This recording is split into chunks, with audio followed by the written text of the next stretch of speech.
Alright, I'm Zach, and this is Guild Wars 2, Bazaar of the Four Winds. I'm pretty pissed off because I already recorded this already, and then I had to do it again.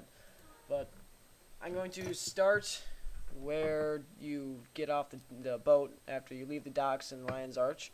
That's how you get here, is you go to Sanctum Harbor and Lion's Arch, take the boat, talk to the boatmaster, take the boat to Labyrinthine Cliffs, I believe is what this area is called.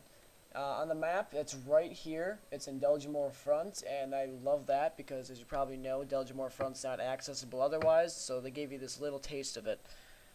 Which makes me wish that, or at least hope, I don't know for sure if it is or is not going to be available after this is over.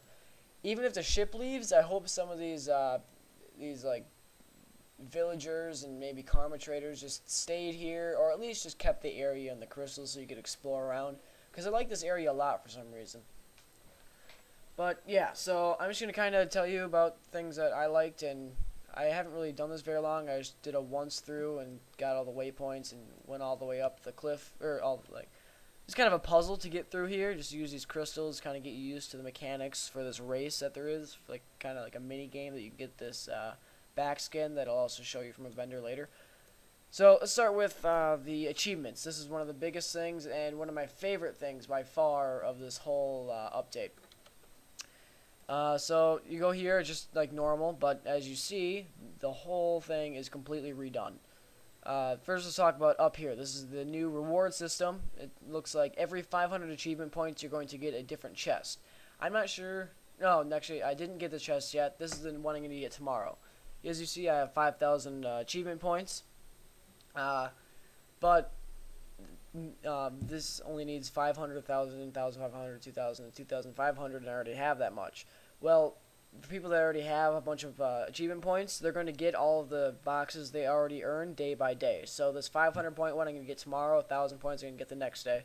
So that means in 2 days I'm going to get a skin. And it looks like every 1,000 or so you get to choose a weapon skin. Probably until you have all of them, and then it starts to go into armor, maybe? I don't know, that's just speculation, because I only know about these ones, because that's the only ones I can preview. Aside from skins, you also get laurels and gold every time, and a bonus to your account. So, tomorrow I'm going to get a plus 1% bonus to Lucky, that's not what it's called, Magic Find, and that's permanent, and that's account-wide, so that's awesome. In addition to that, you also get an achievement chest every time you do, let me see some. Oh, yeah, you get an achievement chest of different sizes every time you get like 500 achievement points, you know what I mean. And this achievement chest, at least the one I opened today, had a bunch of boosters and miscellaneous crap like revive orbs, instant repair canisters, stuff like that. That's just a good bonus. Unless you have a lot of, or you don't have a lot of bank space, then it's going to take up a lot of it. And I don't really use boosters, but, you know, it's just nice to have. I use Magic Find and Lucky... God damn it. Magic Find and Karma Gain. That's the only ones I really use. I don't even use Experience, but whatever. Also, it shows you ones you recently completed, and it shows you things that you're close to completing. And this, I don't know. You should be able to take these off, because I'm not going to finish Shiver Peak Explorer for a while, and I'm not going to finish this hint completion for a long time. I'm going to wait till the next expansion, assuming there's going to be an expansion, to make a warrior. Whatever the next race is or whatever, I'm going to make a warrior, and a warrior is what has the next hint that I'm missing. I'm missing one that has to do with, like, rage or whatever. I don't know. I don't have a warrior. I don't know what it is. But I know it's a warrior hint, and I don't have a warrior, so that's not going to be filled out ever. Another thing is they split it into categories, so it's a lot easier to navigate now. You can general, PvP, stuff like that. Other than the train wreck of a mess it was here, where I think even the categories would switch themselves around every couple days or something. I don't know, but it was always really, really hard to find what page I wanted.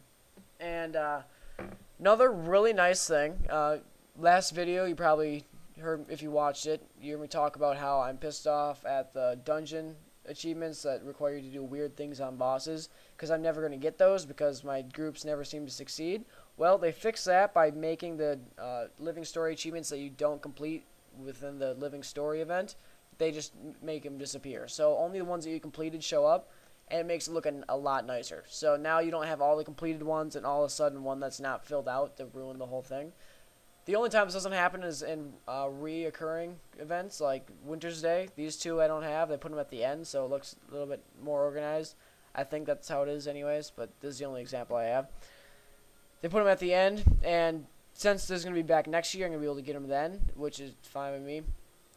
They have the achievements there still. But other than that, yeah, they're all completed, even though I didn't complete all of them.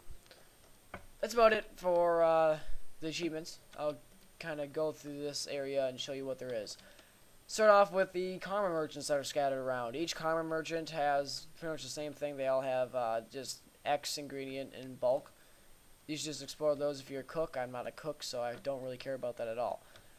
These vendors, they're called unusual merchants. All of them are. You can talk to them. This one says, take care where you put your fingers, approach at your own risk.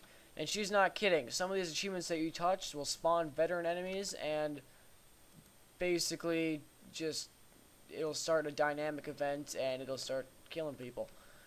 So yeah, I think it's pretty interesting. I'll show you an example of one that I really thought was pretty awesome. Before I get into those vendors, I'll show you something. Yeah, I don't have any swiftness, so it's going to take a while. Now, the nice thing is that there is a bank and a trading post right on the boat, so you don't have to go all the way back to Lion's Arch every time you want to get something. Alright, so let me just grab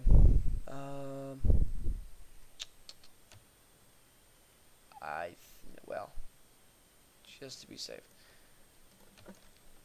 Okay, so those vendors that you may have gotten a glimpse of right here on my mini-map, each of those sell you these supply boxes, and what these supply boxes have is the new recipe types. This called what is it? Celestial, yeah.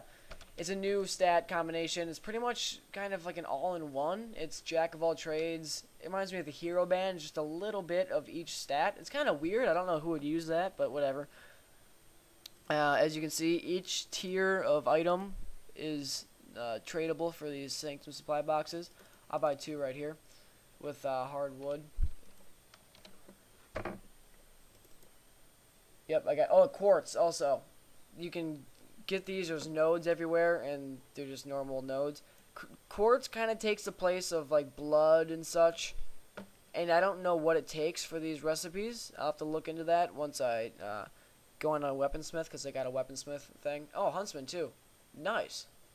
I've been last video that I made, last time I attempted to make this video, I was talking about how I never see any huntsman ones. I want weaponsmith, huntsman, leatherworking, or tailoring.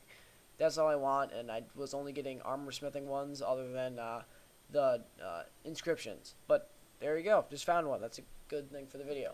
Hopefully this video works out and you can actually see it though. And second one, and look at that, awesome. Okay, so great. As you can see, you get these, and I'm sure players will be willing to trade ones that you have that you don't want with, like, you'll probably be able to trade recipes with other players because they're not account bound or anything. Getting up to Sanctum. Oh, wait, no, one more thing. There's this new currency just for the event called the Fortune Scraps, and you can find these around the world. I also think they're in boxes. No, the supply crates can drop these, but it's a rare chance. I only got 1 out of like 10. And the supply crates also drop randomly off of mobs, though I doubt it's as much as the Dragon Coffers. And yeah, Fortune Scraps can buy any of these skins, but I think you can get all of these skins in different ways. Like, I know you can get the back skins off of the race that I haven't tried yet, but I'll probably make a separate video on that just to show you how it is. And the race, I know, involves these mechanics here. To get up to the Sanctum, what you have to do is you got to take these crystals and learn the mechanics. You can ask these people, these adepts, about aspects. That's a religion they believe in that makes these people. The Zephyrites is what they're called. It makes them really interesting, and I want to learn more about them. I wish they somehow would just give us more lore on all these living story events. It seems like it's kind of lacking in that. Because there's no traditional quests, there's no text that you can read, or there's nothing that really gives you a whole lot of lore. And I think that these people are really interesting. Their religion is they believe in these aspects of nature. I don't have crystal anymore. I don't need it, whatever.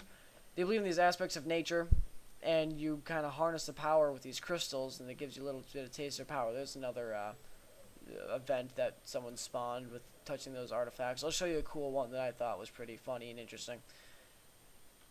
If you go up to this this book right here, I might not be able to do it now. Go to this book. Yeah, I can't. Whatever. Click on that book that you see is burnt, and you click on a couple options. I won't tell you what one it is, just for fun. This chick gets really sarcastic and just kind of... she's like, oh, look what happened. A dangerous monster came out because you touched a magical artifact. That's never happened before. And she just kind of stands around as this giant fire imp is attacking and terrorizing the whole place.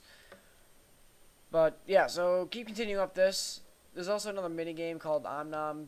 No, it's not called that, but you drink Omnom Berry Juice. I think it's like the drinking game that you find in the personal story mission if you're an Order of Whispers agent. I haven't played it, though. There's masters all around the world, and it's like a different activity. I think that's going to be permanent, so you don't really have to rush on that as far as I know. What do I have to do? Oh, yeah. But just keep making your way along this. It's not really hard to master. I never fell. It seems like that person just did, though, but whatever. They're probably just bad. This is the new minigame. I don't know if you can play it. Didn't seem like I could. You probably have to go to all the masters. There's also a PvP version to play against other players, like Keg Brawl or the other one, Bar Brawl or whatever it is. And, yep, almost to the top. Listen to the dialogue as you walk around this area, because a lot of it's really interesting. It seems like these people are different than us. Like this, yeah, this kid and this Char are talking. The kids seem interesting. Like, they grew up all around this magic. Like, there was this one little kid that was running around towards the end of this little puzzle here. And he was just going on about how he's just annoyed at this one lady. She was a witch, and he's just annoyed because I guess she was a stereotypical annoying witch, whatever that means. And, yeah, it's just, you know, interesting people. I hope they don't just do another, like, lore, like, story that they've been doing, that they post on their website. Hope they give us, like, content in the game that'll teach us about these people. Oh my, what the hell happened? Alright, what? That, oh, dead. Look at that. Okay, I will be skipping, there, I'll skip ahead. No, sorry. You know what? Here's what I'll do. I don't know why this is saved like 20 minutes of the video. I'm just going to waypoint to the top, but you get the point. It's pretty straightforward. I'll show you what's at the top. Okay, first of all, these, I'm sure this is probably, I think you can find those, yeah, you get the scraps around the world, the fortune scraps on these kite things. I think that's what these probably are, all around. But I'm not sure. I'll tell you about that later. When I do an update video, when I get my skin in 2 days, then I'll show you what I've learned so far about this event. Where the hell am I? Oh, okay. You get an achievement by watching this fire breather right here. I think he's actually starting right now. Cuckoo Chew the Incredulous is like a fire breather or something. I just caught the end of it. I wasn't actually watching, but I got the achievement anyway. This person is a Black Lion leader, and just talk to these stars because they just give you a little bit of story. Ellen Keel, she is kind of here just to secure like trade. Yeah, she's here to secure trade with all these people so she can win the election. I want to learn more about her. What has she been doing, really? I don't know. I hope she becomes something interesting, but that's something else. Okay, what else? What have I left behind? I don't know. I'll just kind of show you guys a ship, and then I'll wrap this up. This is just my first impressions, guys. I probably could make a better video by not doing this, like, live. If I recorded gameplay and then did the voiceover afterwards, it'd probably be a bit better. It's kind of difficult to, like, talk and play a game at the same time. In my last video, I'm not sure if I actually got that video up, but in my last video that I tried to make, at least, it might be up right now, I was talking about Sky Pirates. I definitely did that video. I was talking about Sky Pirates, and I was just getting really distracted. I was hunting holograms. Couldn't even concentrate on that while I was talking. I just ended up going in circles. But, yeah. As I go on with this channel, then I'll get better at that. This is the race that I'll do, and I'll record and then give you guys a video on that. It involves using those crystal mechanics and stuff, but, yeah. You shouldn't have to do that puzzle twice. You just got to get up there the first time, then there's waypoints at the top. And there's really nothing in between, so you don't have to go down or go back up or anything. Yeah, so this is the ship. I don't know, just kind of explore this place. Tell me what you think. If I missed anything in the video, let me know. though I don't really think I did. This is kind of what I've learned in about 20 minutes of running around. I told you about quartz. Yeah, oh, well, one more thing. Oh, God, I don't know. Yeah, no, just figure it out for yourself. I didn't want to talk about this. I would get into like a 20-minute conversation. That'll be a different video. Yeah, once I get the item, it'll be a different video. Alright, whatever. So, yeah, I'm Zach. This has been Absolute Gaming, and I will be giving you guys updates on the Bazaar 4 Wins update. Hopefully this video looks good, and I can put it on YouTube. Thanks. See ya.